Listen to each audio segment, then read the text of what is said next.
사랑하는 가족 여러분, 자, 오늘은 우리에게 기도를 가르쳐 주옵소서라는 제목으로 함께 말씀을 나누도록 하겠습니다.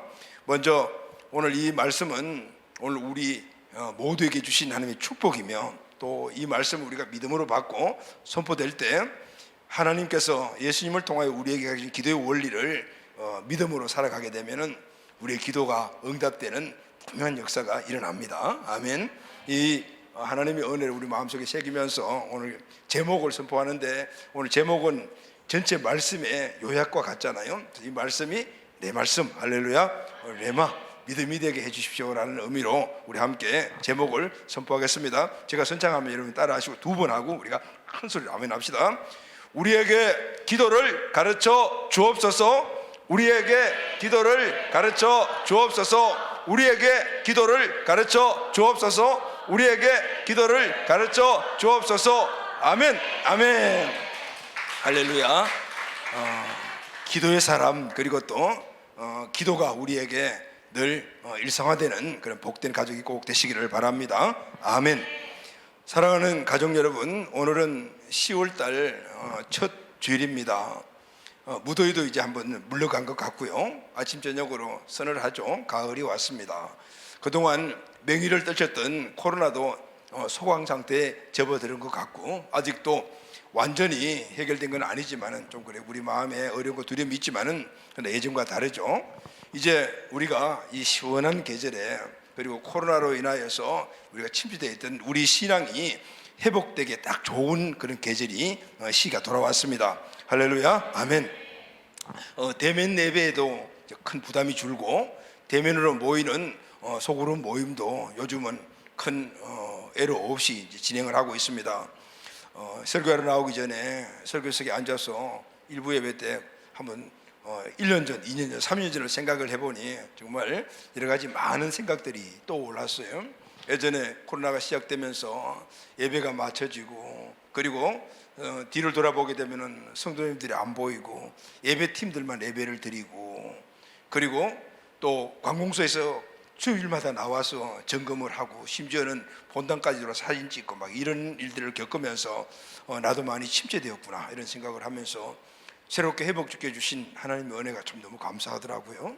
대면 예배가 이렇게 감사하구나. 우리가 늘 접하는 것들, 상시적인 것들은 그것이 우리에게 축복이요 은혜가 되는 걸 잊어버리고 살 때가 많은데, 한 번 시련을 겪으니까 더 은혜가 되더라고요. 또 한편으로는 북한이나 지금 또 중국 같은 경우에서는 지금 많은 종교적인 탄압들이 있잖아요. 지금도 여전히 우리가 3일 동안 겪었던 그런 일들보다도 수천 배 더 강압적인 일들이 일어나는데 마음에 또 무거운 느낌도 들고 여러 가지 생각들이 많이 들더라고요. 이제 예배, 모임, 또 전도 이런 부분들에서 우리가 회복이 되었는데, 최근 계속해서 우리가 함께 중보팀과 기도하고 저도 기도하다 보니까 하나님 우리 주신 감동이, 이제는 기초가 회복돼야 된다, 그런 시기다. 우리 신앙생활의 가장 기초라면 여러 가지 많은 것들이 있겠지만 그 중에 기도다. 기도 영성이 회복돼야 된다, 이런 감동을 주시고 우리 함께 기도하는 우리 사역자들과 함께 그 말씀을 받았습니다. 그래서 교회는 이번 10월 한 달 동안 기도의 달로 정했습니다. 할렐루야, 아멘. 10월 5주간이에요 5주 동안 주일날은 기도를 주제로 설교를 합니다. 우리 개인 한 사람 한 사람은 우리 가족, 또 우리 가정, 그리고 또 우리 자녀들, 그리고 우리의 일들이 있죠. 직장, 사업 등등 이런 모든 기도 제목을 정하시고 여러분들 함께 기도합시다. 아멘. 그리고 교회는 셀, 우리 공동체, 우리에게 주신 기도거리가 많습니다. 이 기도거리를 우리가 함께 기도하고, 기도 시간은 이번에는 예전 같으면 기도하자 이렇게 하면 또 시간을 정해놓고 기도 제목을 주고 이렇게 우리가 기도를 하다 보니까 형식적인 이 기도에 치우친 것을 우리가 많이 보게 되었습니다. 그래서 이번에는 성령께서 인도하시는 대로, 할렐루야, 개인, 가정 이 모든 기도 제목을 스스로 정하시고, 그래서 여러분 기도하시면 될 것 같아요. 기도 시간이 항상 24시간 교회 문을 열어놓고, 여러분 새벽 기도, 또 저녁에 와서 기도하시고, 낮에도 시간 계신 분들은 행정실로 전화하시면 기도할 수 있도록 항상 우리가 이 본당이 열려져 있고 음악 틀어놓을 수 있거든요. 그리고 금요기도에는 여러분 꼭 나와서 이번 한 달 동안만큼은 금요기도에는 무조건 여러분들 회복하십시오. 아멘. 그리고 기도를 기간을 정해놓고, 여러 가지 여러분 삶의 형편들이 있으니까 기간을 정해놓고, 그리고 가능하면 가족이 함께, 또 셀 가족이 함께, 그리고 금식하면서, 그리고 헌금을 드리면서 기도하십시오. 헌금을 드리고 기도한다는 것은 오늘 우리의 주신 기도가 하나님 은혜 가운데 분명히 감사함으로 응답시켰다는 믿음의 고백이거든요. 이렇게 여러 가지 많은 기도의 방법, 기도 시간, 이런 것들을 자유롭게 정해서, 그래서 여러분 기도하시고요. 특히 심야 기도가 여러분 해박됐으면 좋았을 것 같아요. 11시부터 1시까지 밤새도록 기도해도 좋고, 이런 심야 기도를 하시기를 원하시는 분들은 행정실로 아니면 셀 리드나 공동체를 통해서 연락을 주시면은 위에 소그룹실에서 여러분들이 잘 수 있도록 그렇게 배려를 해드리도록 하겠습니다. 한 달 동안 우리 개인, 우리 가정과 가족, 그리고 또 우리 공동체, 교회 안에 모든 기부 제목들이 꼭 은혜를 입는 시간이 됐으면 좋겠어요. 할렐루야, 아멘. 사랑하는 가족 여러분, 우리의 신앙생활에서 기도만큼 중요한 것은 없습니다. 왜냐하면요, 기도는 우리의 생명과 같습니다. 왜냐하면 영혼의 호흡이기 때문입니다. 그럼에도 우리는 이 신앙생활의 가장 기초가 될 뿐만 아니라 신앙생활의 틀을 만들어주는 이 기도생활을 잘 하지 않는 경우를 많이 보죠.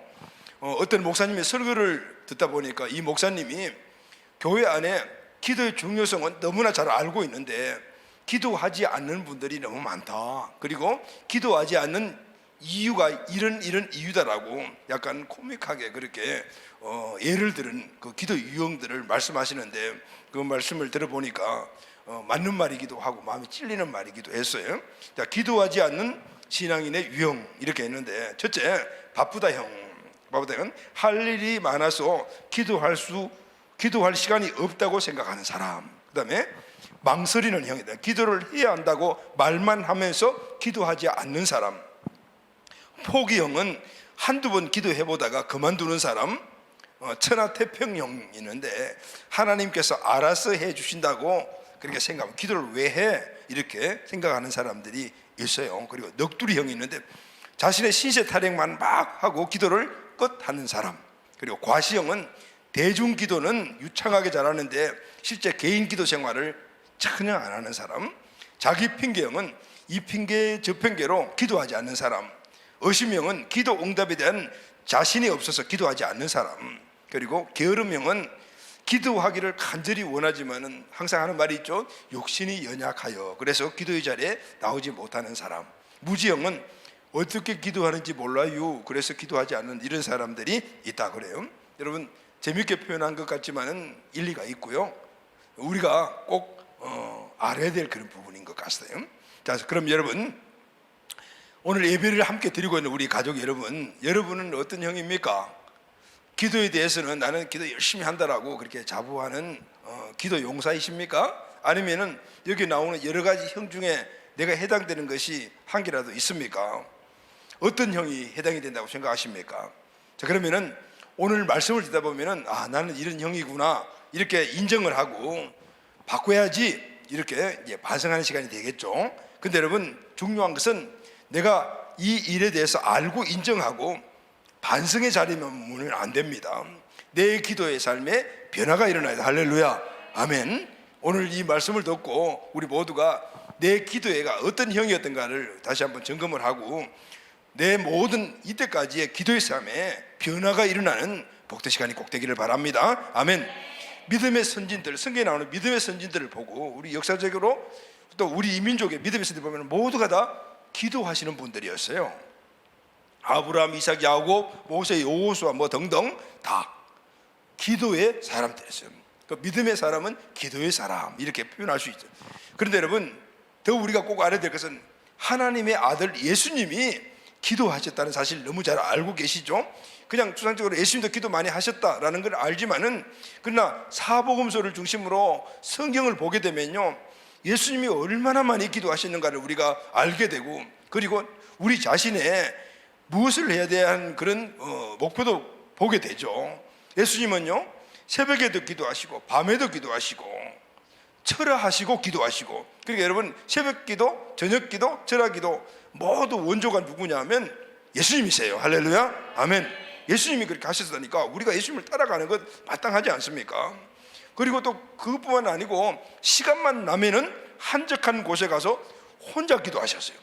또 혼자 기도하실 뿐만 아니고 제자들을 함께 데리고 가서 기도했고, 이렇게 예수님은 우리의 모든 각각 기도를 총 다 종합을 해서 한 이 기도를 하시는 것을 볼 수가 있어요. 오늘 우리가 읽은 본문 11장 1절 말씀을 다 같이 한번 읽겠습니다. 시작. 예수께서 한 곳에서 기도하시고 마치심에 제자 중 하나가 여짜오되 주여, 요한이 자기 제자들에게도 기도를 가르친 것 같이 우리에게도 가르쳐 주옵소서. 자, 1절 말씀을 보면은 제자들이 예수님에게 무엇을 요구하죠? 오늘 우리 그 설교 제목을 선포했잖아요.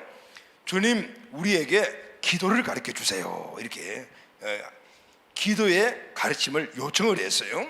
그래서 예수님께서 이들에게 기도에 대한 부분을 가르쳐 주셨잖아요. 그 기도 내용이 바로 우리가 늘 외우고 접하는 주기도문, 그러니까 주님이 가르쳐 주신 기도, 그걸 가르쳐 주셨어요. 자, 우리는 오늘부터 시작을 해서 앞으로 오늘까지 앞에서 5주 동안에 주기도문을 중심으로 해서 오늘 우리가 어떤 기도의 틀을 만들고, 그리고 기도의 내용이 어떤 기도이며, 그리고 기도를 왜 응답받지 못하냐, 그리고 기도를 석권화시키는 방법, 이 부분에 대해서 우리가 함께 말씀 나누도록 하겠습니다.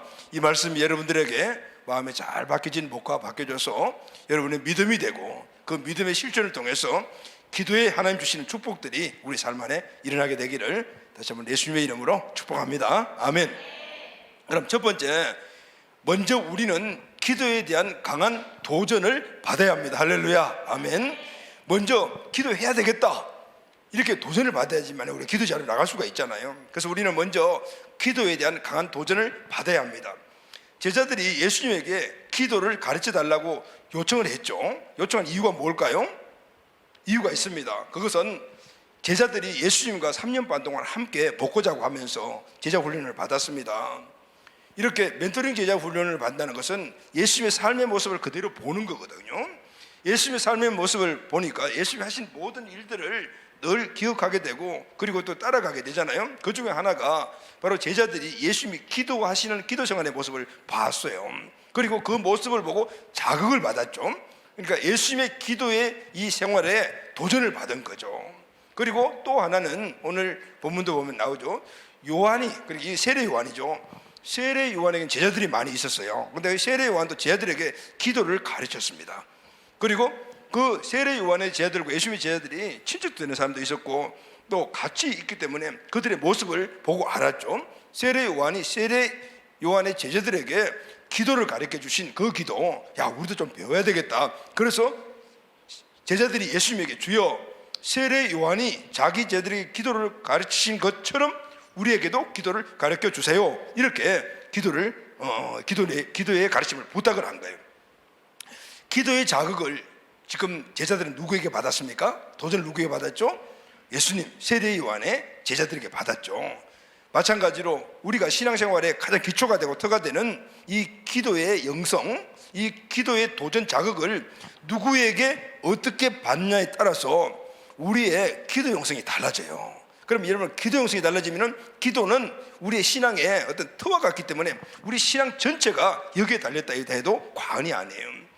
그러니까 여러분은 어떤 분의 모습을 보면서, 어떤 분의 기도의 모습을 보면서 신앙생활을 배우고 기도를 배웠습니까? 어떤 분을 통해서 기도에 강한 도전을 받았습니까? 지금 어떤 분을 통해서 기도에 강한 도전을 받고 있습니까? 여러분의 신앙생활에 터가 되고 기초가 되는 이 기도에 대한 멘토가 있습니까? 그러면 이 질문에 여러분들이 한번 답을 해보셔야 돼요. 자, 그러면 오늘 우리는 먼저 기도에 대한 본질적인 그 기초를 돌아가서 강한 도전을 받아야 되는데, 누구에게 도전을 받아야 될까요? 물론 예수님이겠죠. 우리의 기도의 도전을 받아야 할 첫 번째 대상은 예수님이에요. 할렐루야, 아멘. 자, 복음서를 통해서 예수님의 기도 생활을 보게 되면 내가 왜 기도해야 되죠? 라는 이런 질문을 절대 할 수가 없습니다. 여러분, 기도하자, 기도하세요 하게 되면은 예, 아멘. 목사가 이야기하니까 아멘 하지만은 속으로는 내가 뭐 기도를 해. 이런 생각을 많이 해요. 나도 예전에 그런 경험들 해봐서 알아요. 뭐 기도 뭐하러 해? 이런 생각을 해요. 그런데 여러분, 우리가 딱 시선을 바꿔서 사복음서를 한번 깊이 읽어보고 예수님의 이 기도 생활을 보게 되면은 내가 왜 기도해야 돼요? 이런 이야기를 절대 할 수가 없다 그 말이에요. 왜냐하면은 예수님의 이 공생의 사역 전체가 기도다라고 해도 과언이 아니에요. 그 정도로 기도하셨어요. 예수님은 누구시죠? 하나님의 아들이시다. 하나님이시에요. 근데 하나님이신 이분이 이 정도로 기도했는데 내가 기도를 안 해? 이런 생각이 딱 들어오게 돼 있다고 봐요. 누가복음 5장 15, 16절 말씀을 다 같이 읽겠습니다. 시작. 예수의 소문이 더욱 퍼짐에 우리가 말씀으로 듣고 자기 병도 고침을 받고자 하여 모여오되 예수는 물러가사 한적한 곳에서 기도하시니라. 지금 예수의 소문을 듣고 수많은 무리가 말씀도 듣고 자기 병을 고치러 모여왔다 그랬죠. 그런데 예수님은 그럼에도 불구하고 한적한 곳에 가서 기도했다는. 여러분, 예수님이 아침에 눈을 딱 뜨면은 문 앞에 사람들이 줄 쫙 서 있는 거예요. 왜냐하면은 말씀 듣고 병 고치려고. 근데 새벽에 가서 기도하시고 그분들 다 고쳐주시고 밥 먹고 또 나가서 또 사회 가시고 점심 먹고 또 사회 가시고 저녁 먹고 또 사회 가시고 늦게 들어오셔가지고 또 기도하시고 어떤 경우에는 밤을 새워 기도하시고 이런 상황에서도 예수님이 기도하셨다라는 걸 이야기해요. 성경에 보게 되면은 뭐 성경 말씀을 꺼내어 가지고 설명하려면 시간이 너무 없겠죠. 수많은 곳에서 예수님이 기도하신 걸 볼 수 있어요. 12명의 제자 선출을 앞두고 그때는 철학 기도하셨고 변화산에서 변화가 일어날 때도 기도 중에 일어나셨어요. 십자가를 앞에 두고 주님은 피땀 흘리며 기도하셨잖아요. 제자 훈련하는 순간순간에도 기도하셨고 저녁 기도, 새벽 기도 창시자가 예수님이세요. 우리는 새벽 기도만 예수님이 창조하신 걸 알지만은 저녁 기도, 철야 기도 다 예수님이 다 창조하신 거예요. 마가복음 9장 29절 말씀 다 같이 읽겠습니다. 시작. 이르시되 기도 외에 다른 것으로는 이런 종류가 나갈 수 없느니라 하시니라. 아멘. 귀신을 쫓아내시고 그 귀신 들린 아들의 아버지께 하신 말씀이에요. 예수님의 모든 그 능력 사역, 귀신을 쫓아내고 병을 고치시고 죽은 자를 살리시니 능력 사역을 하셨잖아요. 이 능력 사역의 원천이 뭐냐면 기도라고요. 그러니까 예수님의 사역에서 생에서 기도를 빼면은 아무것도 이야기가 안 되는 것이죠. 그런데 여러분, 우리가 또 하나 알아야 될 것이 있어요. 예수님은 공생의 사역 중에서 이렇게 많은 기도를 하셨는데 그런데 그 기도가 거기서 끝난 것이 아니에요. 성천하시고 지금도 하늘 보좌에서 우리를 위하여 기도하고 계셔요. 할렐루야. 로마서 8장 34절 하반절 다 같이 읽겠습니다. 시작. 그는 하나님 우편에 계신 자요 우리를 위하여 간구하시는 자신이라. 지금도 저와 여러분들을 위해서 하나님 보좌 우편에서 기도하고 계신다. 아멘이죠 여러분. 자, 그럼 여러분 제자들의 마음을 알 것 같아요. 이런 예수님 그 옆에 24시간 동안 3년 반 동안 지켜보고 있던 제자들의 마음이 어떤 마음이 됐을까요? 우리가 그 예수님을 만나지 못하지만은 그러나 성령의 감동을 통해서 이 예수님을 말씀을 통해서 만나게 되면은 우리도 제자들과 동일한 그런 마음을 갖게 될 것 같습니다. 어떤 마음일까요? 한 줌에 흙에 지나지 않는 지금 우리 죄짓고 부패한 그런 죄성을 아직도 갖고 있는 연약한 우리들. 그런데 우리가 무슨 힘으로 가지고 세상을 살아가냐? 무슨 힘으로 하나님 주신 말씀을 지키고 무슨 힘으로 하나님 주신 축복을 누리고 살아가냐? 기도에서 하나님의 은혜와 능력을 입지 않는 상황이 있다. 그걸 가능하더라면 우리는 너무나 뻔뻔하고 너무나 교만한 존재구나라는 것을 인식할 수밖에 없다고 봐요. 그러니 이 사실을 우리가 인식할 때만 오직 예수님께 하나님께만 초집중해서 그분을 향한 삶과 그분의 능력을 구하는 삶을 살아갈 수밖에 없는 거예요. 이걸 느끼지 못하면 그냥 매일 내 힘으로 살아가고 세상과 마귀 이리 맞고 저리 맞고 흔들흔들거리면서도 그렇게 사는 거야 이렇게 생각하고 살아간다. 그래서 여러분 믿음으로 구원받은 저와 우리에게서 기도라는 것은요 아무리 강조해도 지나치지 않는 가장 중요한 것 기도 생활인 줄로 믿습니다. 아멘. 자, 우리의 기도에 강한 도전은 예수님께 받으죠. 또 하나 있어요. 우리는 예수님뿐만 아니고 내 주변에 기도하고 있는 많은 가족들이 있어요. 부모, 형제, 친척, 그리고 또 믿음의 형제들, 자매들, 자, 이런 모든 주변에 기도하는 분들이 있다면 그분들을 통해서 우리가 도전을 받죠. 잠자기 전에 침대 위에 단정하게 앉아서 핸드폰 보는 것이 아니라 기도하는 아내를 밤마다 지켜보는 남편은 그렇지 않는 남편보다 기도에 강한 도전을 받습니다. 이런 가정은 틀림없이 하나님의 평강이 임하게 되어 있습니다.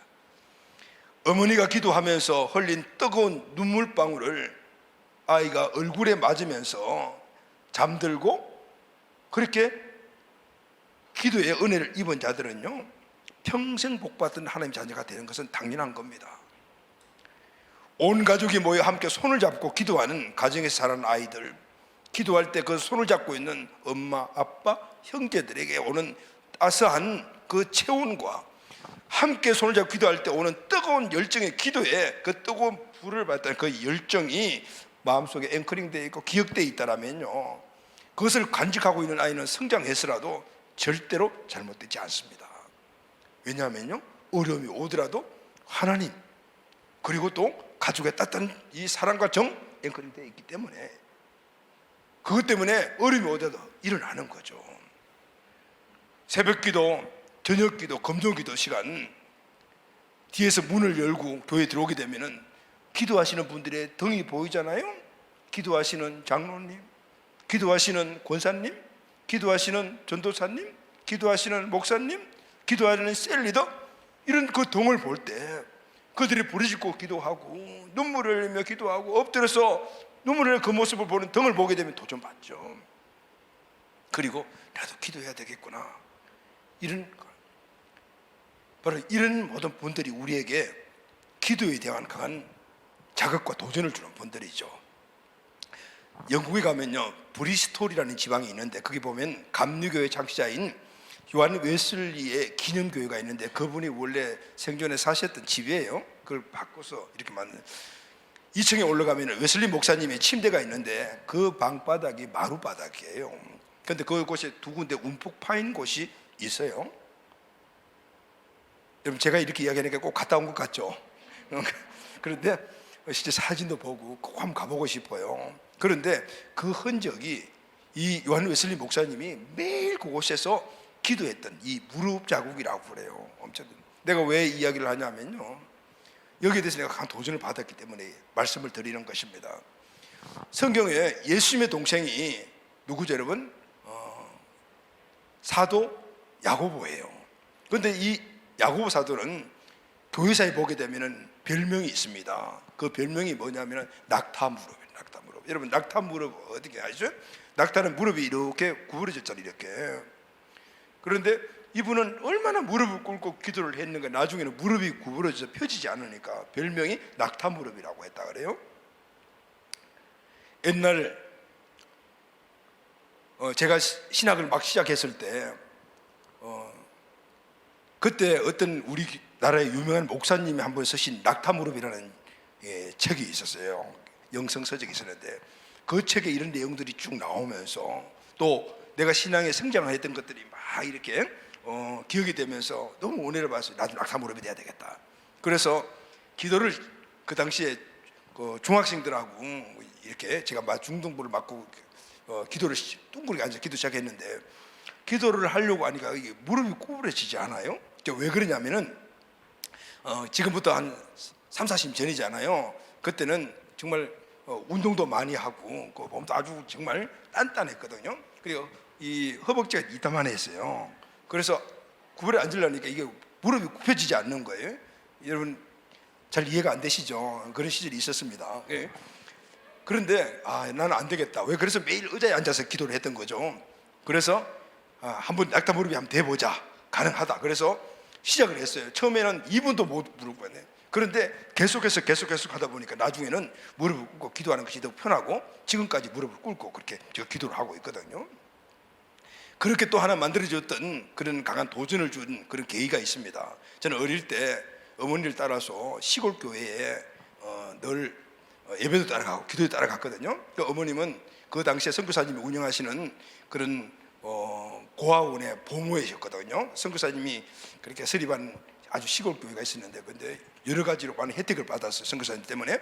그런데 이제 퇴근하시면은 그 나 손 붙잡고 그리고 그 교회에 저녁에 기도하러 가시는 거죠. 그 당시만 해도 전기도 없고 그냥 이렇게 램프에 불을 피워드리니까 램프 불 안에 피워놓고 또 지울 게 돈도 없고 그러니까 램프 불도 아주 낮춰놓고 기름이 많이 가니까 그걸 기도하시죠. 그 어머니 기도하시는데 나는 이제 누워서 자죠.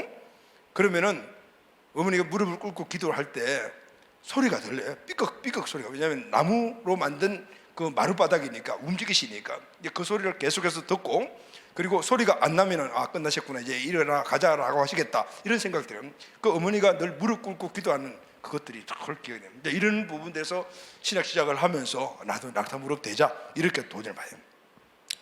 제가 아시는 분들은 아시겠지만 세상의 삶을 청산하고 신앙생활에 막 입문을 했 그 당시에 내 주변의 사람들을 보니까 모두가 기도하는 사람들이었습니다.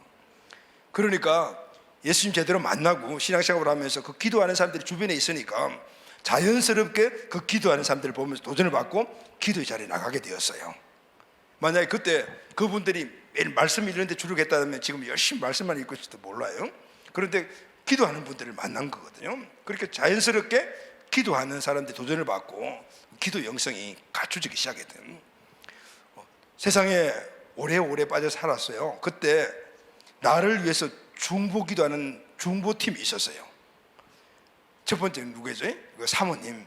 그리고 사모님과 몇몇 사람들이 그냥 오직 나만을 위해서 그렇게 모여서 기도하셨대요. 근데 한두 달만 기도한 게 아니에요. 내가 설교 준비를 하면서 그때 그분들이 도대체 나를 위해서 얼마나 기도했을까? 대강 계산해 보니까 잘 기억이 나지 않는데 오래됐어요. 기억이 나지 않는데 대강 미니멈으로 생각해서 5년 이상은 기도하셨구나. 나를 위해서 한 팀이 5년 이상을 기도하신 거예요. 근데 이분들이 원래 기도야 극성적인 분들인 거죠. 출근시간이 없고 낮에 기도하고 그때는 우리가 관사사라기 때문에 별로 부인들이 직업이 없을 때거든요. 그러니까 남편들 출근시간 다 모여가지고 기도하고 하루 종일 기도하고 밥 먹고 기도하고 또 퇴근하기 전까지 기도하고 그리고 또 날 좋으면 기도원에 가서 기도하고 저녁에 또 남편들 밥 주고 또 모여가지고 밤 기도 가고 철학 기도하고 그리고 주변에 기도 소리 크다는 교회를 찾아다니면서 기도하고 그냥 가는 게 아니라 살퍼가지고 가서 갖다 주면서 기도하고 이런 것들을 보았거든요. 그래서 내가 주님을 만난 후에도 그 사람들 다시 말하면 사모님과 그 일당을 따라서 그냥 꼭 기도하게 된 거죠. 기도원 가서 기도하고 철학 기도하고 산 기도하고 기도하고 이분들 같이 안 가면 나를 혼자 가서 기도하고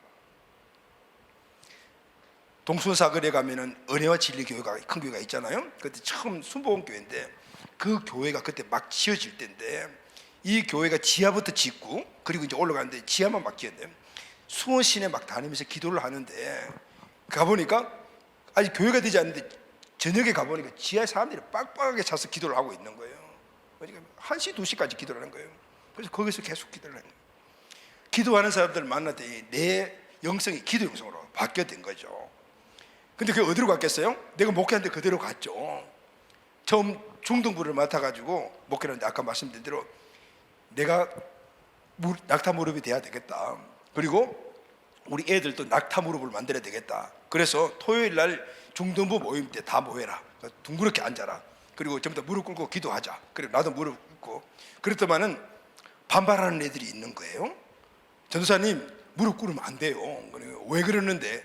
그러니까 무릎 꿇으면요 다리가 이뻐지지 않아요. 여학생들이 다리가 이뻐지지 않아요. 무릎 꿇으면 다리가 이상해져요. 야 하나님 책임져 주신다. 무릎 꿇고 기도해라. 그래가지고 무릎 꿇고 기도를 시켰거든요.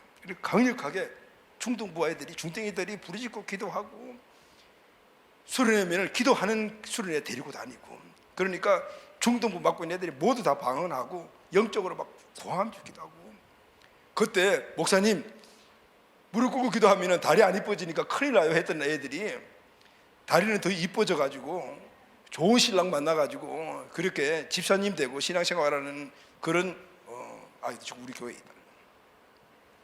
자 여러분 우리의 기도 영성이 강력한 영성이 돼요. 요즘 의자에 앉아서 우리가 기도를 하기 때문에 옛날만큼 그런 기도 영성이 안 나오는 것 같아요. 가능하면은 무릎 꿇는 기도를 여러분들 하시고 땅바닥에 앉아 어리면은 의자에 올라가서 기도하는 이런 영성들이 회복돼요. 기도의 흔적을 가진 분들에게 도전받고 기도하는 기도의 사람 되시기를 바랍니다. 아멘. 무엇보다도 내가 기도의 흔적을 갖고 다른 사람들에게 기도의 도전을 주는 여러분들이 꼭 되시기를 예수님의 이름으로 축복합니다. 아멘. 자, 그럼 두 번째, 우리가 기도에 대한 도전을 받았다면 이제 기도를 해야 되잖아요. 근데 기도를 아무렇게나 하면 안 된다 그러면 어떤 기도를 할까요? 진짜 기도를 해야 돼요. 그러니까 바른 기도, 찐 기도를 해야 돼요. 제자들은 유대인이므로 어릴 때부터 부모나 해당의 랍비들로부터 하나님께 기도하는 방법을 다 배웠어요. 그렇게 기도했어요. 그렇게 하고 있었습니다. 금식하고 기도하고 성전에서 기도하고 손을 들고 기도하고 이렇게 율법에 다 나와 있잖아요. 그런 기도에는 이미 마스터한 사람들이에요. 그런데 제자들이 예수님과 함께 살면서 예수님의 기도 생활을 보니까 자기들이 배운 기도와는 다르거든요. 그것을 발견하게 되었습니다. 유대인 전통적인 기도와는 다르게 예수님의 기도는 실제로 하나님과 깊이 만나는 교제가 우선이라는 사실을 알게 되었어요. 할렐루야. 그리고 그 기도를 마치고 나오는 예수님을 보게 되면요, 예수님에게는 근접할 수 없는 어떤 권위가 있어 보이고 능력과 영감이 있고, 아, 예수님이 이 기도를 통해서 능력받고 사역하는 걸 알게 되었어요. 그래서 아, 기도는 형식이 아니고 하나님과의 만남이구나, 하나님과의 실제적인 만남이며 기도는 엄청난 축복이구나. 그동안에 율법적으로 기도하고 그동안에 형식적으로 기도하고 시간대로 기도했던 이 제자들의 기도관이 바뀌게 됐던 거예요. 그래서 제자들이 예수님에게 주여 우리에게 찐 기도를, 진짜 기도를 알려 주세요 라고 이야기를 했다고 말입니다. 그렇습니다. 여러분, 오늘 우리가 신앙생활의 기초가 되는 이 기도를 우리가 오해하고 있는 것들이 많아요. 기도는 도깨비 방망이와 같다 이런 생각이 돼요. 내가 원하는 것, 돈 나와라 하면 뚝딱, 금 나와라 하면 뚝딱, 하늘에서 돈이 두루룩 떨어지고 그리고 또 금이 두루룩 떨어진다, 이게 기도다, 이렇게 생각하시는 분들이 있어요. 여러분, 기도는 독백이나 아니면 기복적인 어떤 내 욕구를 채우는 것이나 시세 타령이나 자기 신앙 고백이 아니에요. 우리의 기도는 무엇보다 우선인 것이 하나님과 친밀한 대화를 먼저 가져야 돼요. 할렐루야, 아멘. 그 이후에 하나님께 주시는 이 기도의 순서대로 우리가 기도할 때 하나님의 놀라운 영육의 은혜가 우리에게 입히게 되는 거예요. 예수님의 기도는 하나님 아버지와 대화였습니다. 여러분, 유명한 테레사 스님이 기도에 대해서 이런 말을 했어요. 기도란 우리가 하나님과 단순하게 이야기하는 것입니다. 하나님이 말씀하시면 우리는 듣습니다. 우리가 그분에게 이야기하면 그분이 들으십니다.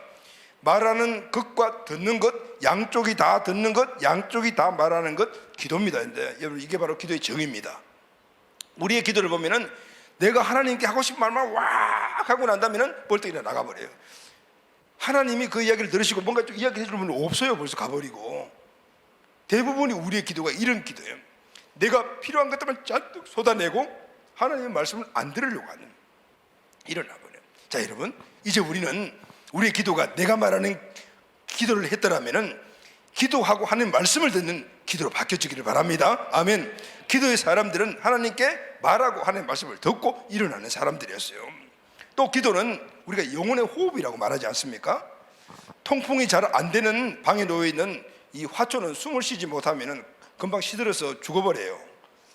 우리가 기도를 게을리하게 되면은 우리의 영혼이 호흡 장애가 일어나요. 그래서 결국은 영혼이 병들게 되면요, 영혼과 범사와 강건과 환경은 다 연결되어 있잖아요. 그때부터 우리의 범사에 문제가 일어나요. 환경에 문제가 일어나는 거죠. 하나님의 자녀는 그래서 기도해야만 살 수 있다 그 말이에요. 기도하는 사람은 기도를 통해 하나님 아버지가 얼마나 전능하신 분인가를 알게 돼요. 하나님은 오늘도 수천 수만 명의 사람들이 기도 들으시는데 그게 가능할까? 이런 생각 여러분 해보셨어요? 근데 가능해요. 왜냐하면 기도하다 보면 아, 하나님이 충분히 수천 수만 쑥 사람이 한꺼번에 기도 다 들으시는 분이구나. 왜냐하면 전능하신 분이구나. 할렐루야. 우리 인간과 다른 분이구나 라는 사실을 믿게 된다는 말이죠. 여러분, 믿음과 아는 건 달라요. 아는 것부터 시작이 되지만은 믿음은 하나님 주신 거거든요. 그래서 여러분, 우리는 하나님의 말씀이 우리에게 믿어져야 돼요. 아는 것이 아니라. 할렐루야. 그래야만이 이 하나님의 말씀이 실제가 되는데, 기도는 하나님의 말씀을 우리가 알고 있는 것을 믿음으로 만들어주는 거예요. 할렐루야. 아멘. 그래서 우리는 기도하면은 하나님이 어떤 분인가, 하나님의 전능하심이 믿어지고, 예수님이 무리를 걸었다, 말도 안 되지, 그렇게 생각하는 것들이 믿어지는 거예요. 지금부터 몇 천 년 전에 2000년 전에 십자가에 달리신 예수님 보지도 않았잖아요. 본 적도 없어요. 그런데 성경 말씀이 그게 그대로 2000년에 일어났던 사실이 믿어지는 거예요. 기도하지 않으면은, 우리가 예수 믿고 구원받았다, 기도하지 않으면 흔들리는 거죠. 어떤 때는 구원 받은 것 같기도 하고 안 받은 것 같기도 하고. 기도하지 않는 거예요. 기도는 우리의 신앙생활에 그래서 초석이 되는 거예요. 그래서 쉬지 말고 기도하라고 말씀하셨잖아요. 어떻게 사람이 쉬지 말고 기도하냐. 이거 기도를 가장 중요하게 강조하신 거예요. 여러분, 왜 이렇게 기도를 그렇게 강조하셨을까요?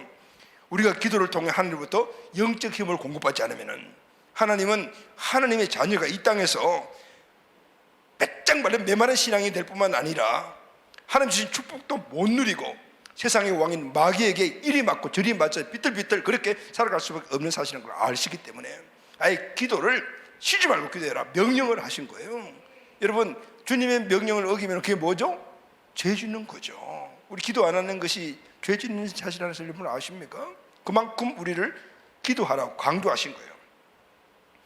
예수님께서 저희들에게 그래서 제대로 된 기도를 가르쳐 주세요. 그게 바로 주님이 가르쳐 준 주기도문이잖아요.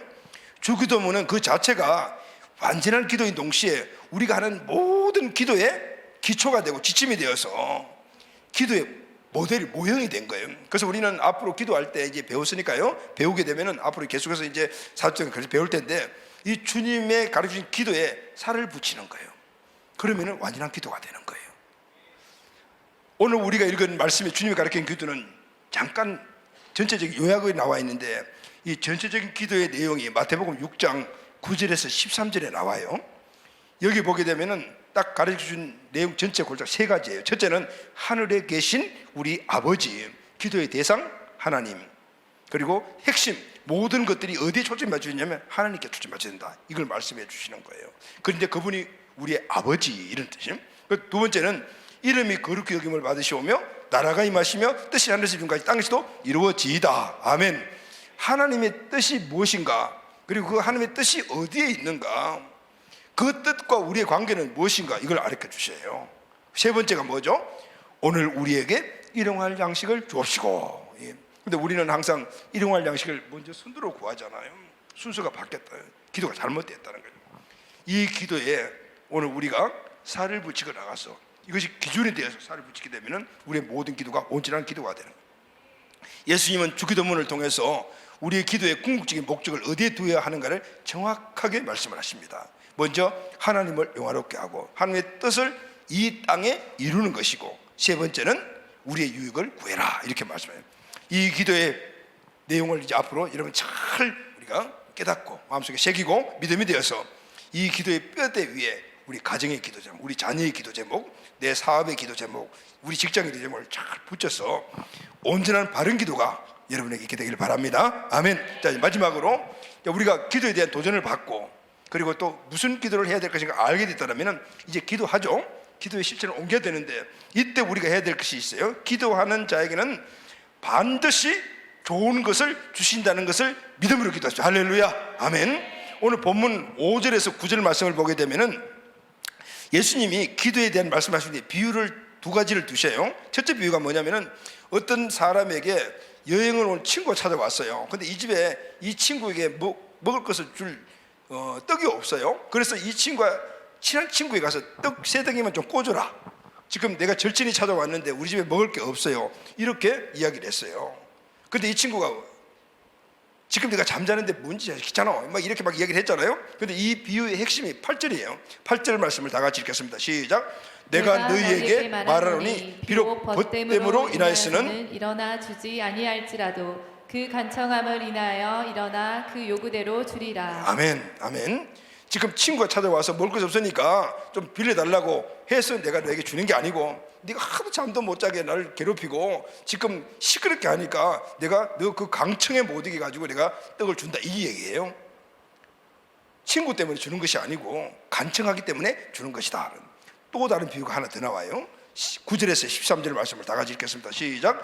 내가 또 너희에게 이르노니 구하라, 그리하면 너희에게 주실 것이요, 찾으라, 그러면 찾아낼 것이요, 문을 두드리라, 그러면 너희에게 열릴 것이니 구하는 이마다 받을 것이요 찾는 이는 찾아낼 것이요 두드리는 이에게는 열릴 것이니라. 너희 중에 아버지 된 자로서 누가 아들이 생선을 달라 하는데 생선 대신 뱀을 주며 악을 달라 하는데 전갈을 주겠느냐.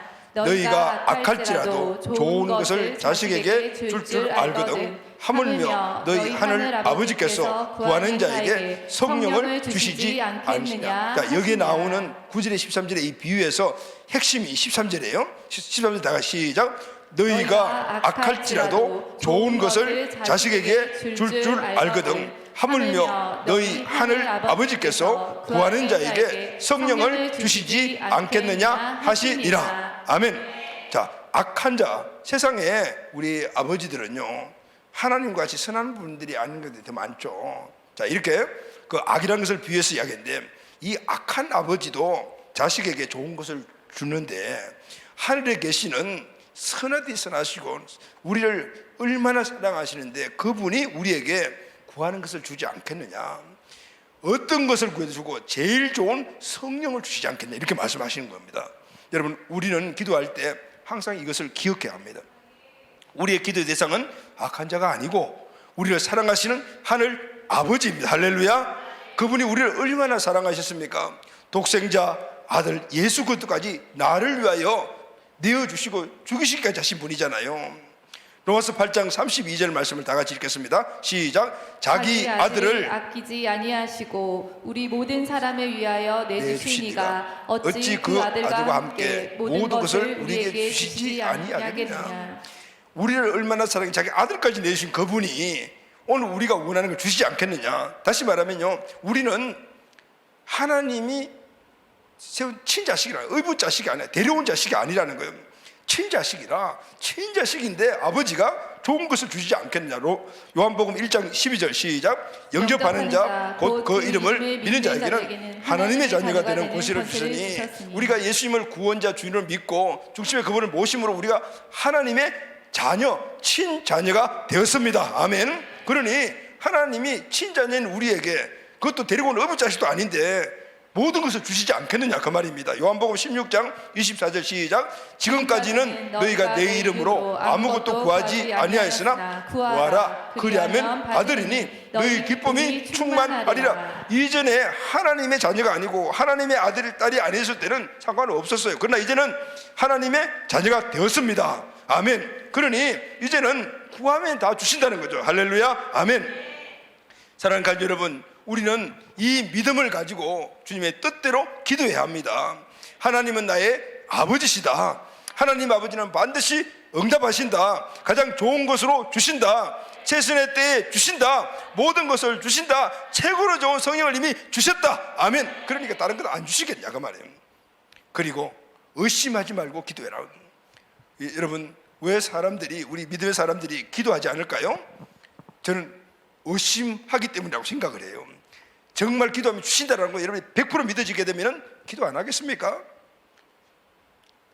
믿지 않거나 아니면 반신반의하거나 기도한 만큼 유익이 없다고 생각하니까 그래서 기도하지 않는 겁니다.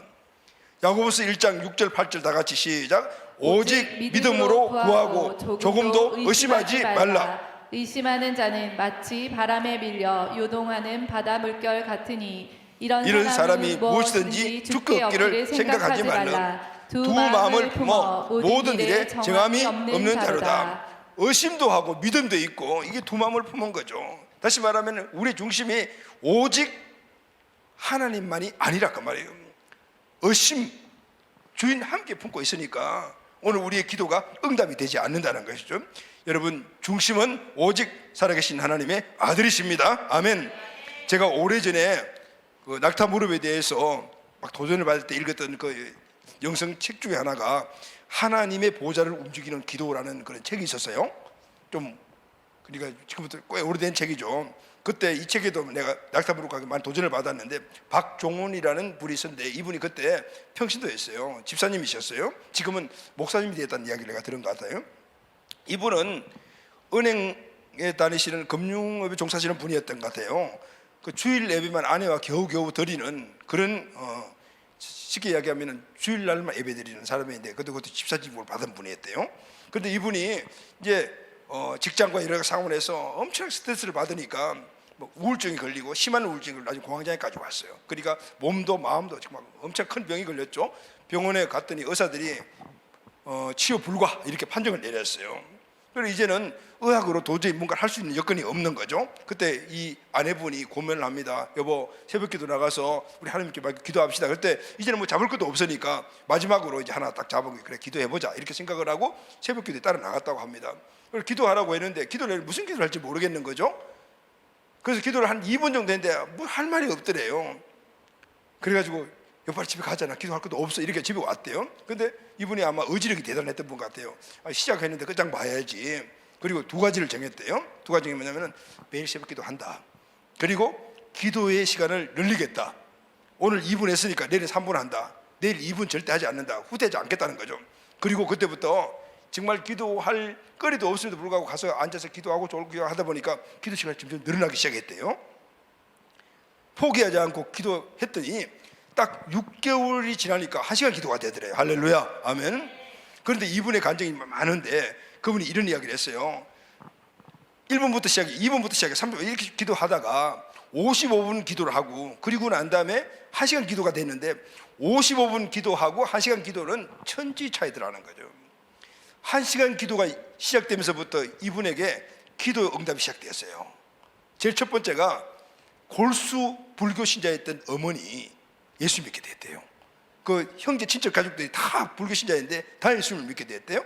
그리고 놀랍게도 병도 낫고 직장 문제가 해결되고 그리고 우울증 병도 싹 해결되면서 그리고 그때부터 물질 축복도 임했다. 물론 약간 기복적인 그런 어떤 의미의 간증문은 하지만은 여기서 내가 도전을 받은 게 뭐냐면 1시간 기도였어요. 정말 1시간 기도하면은 55분 기도하고 1시간 기도가 다른가?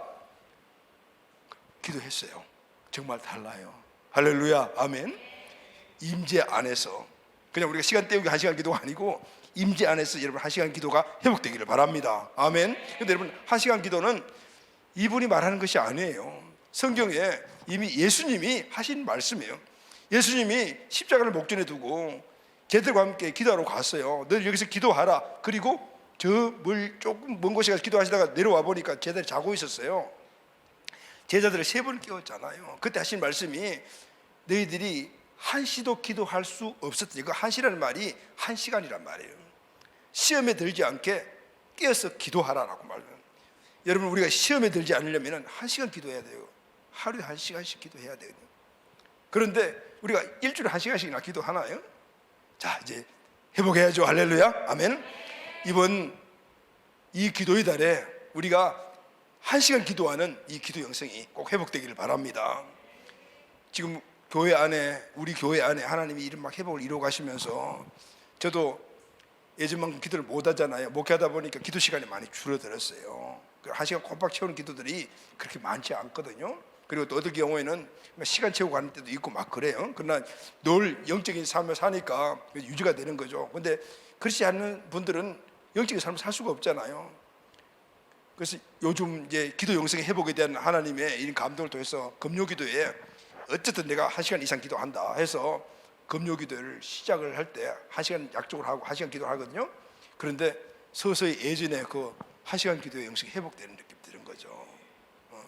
잡념 없이 집중하여 그리고 하나님이 보여주시는 많은 부분들을 느끼고 될 수 있는. 자, 여러분 일주일에 한 번씩이라도 금요기도에 나오면 1시간 기도할 수 있어요. 여러분 회복하시기를 예수님의 이름으로 축복합니다. 아멘. 말씀 마무리하겠습니다. 여러분 기도를 놓치지 마시기를 바랍니다. 기도하면은 내적 구원의 확신을 갖게 됩니다. 절대로 사단이 침범 못해요. 기도하면 영적 능력을 갖게 됩니다. 그래서 우리가 사역자들은 기도하지 않고 절대 사역하면 안 됩니다. 기도하면 문제 해결 받습니다. 여러분 문제 있으면 문제를 잡고 기도하시고 돌파하시기를 바랍니다. 아멘. 우리는 문제 생기면 염려 걱정에 그냥 몰입을 하잖아요. 존 번연이라는 분 여러분 아시죠? 이분이 이런 말을 했어요. 10년을 염려하는 것보다 차라리 10분간 기도하는 편이 낫다. 우리는 염려 1시간 2시간 하루 종일 하면서 기도는 1분도 안 해요. 그러니까 염려에 끌려가지고 매일 그렇게 살아갈 수밖에 없는 거죠.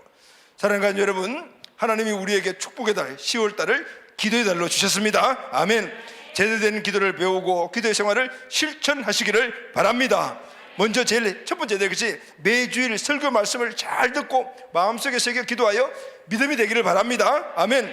그리고 첫째, 기도에 강한 도전을 받는 한 달이 되시기를 바랍니다. 아멘. 두 번째, 기도의 우선순위를 배우기 바랍니다. 우선순위대로 기도합시다. 아멘. 세 번째, 반드시 응답된다. 아멘. 이 믿음의 기도로 개인, 가족, 기업, 셀, 공동체, 교회 모든 기도 제목이 하나님의 응답을 받게 되기를 바랍니다. 도전해서 끝나지 말고 여러분 끝장 보세요. 아멘. 그러면 이제 어떻게 해야 될까요? 실천해야 되잖아요. 계획하고 실천하시기를 바랍니다. 첫째, 개인, 가족, 셀, 공동체별 기도 제목을 정하십시오. 아멘. 둘째, 함께 기도할 사람과 기도할 시간과 장소도 정하십시오.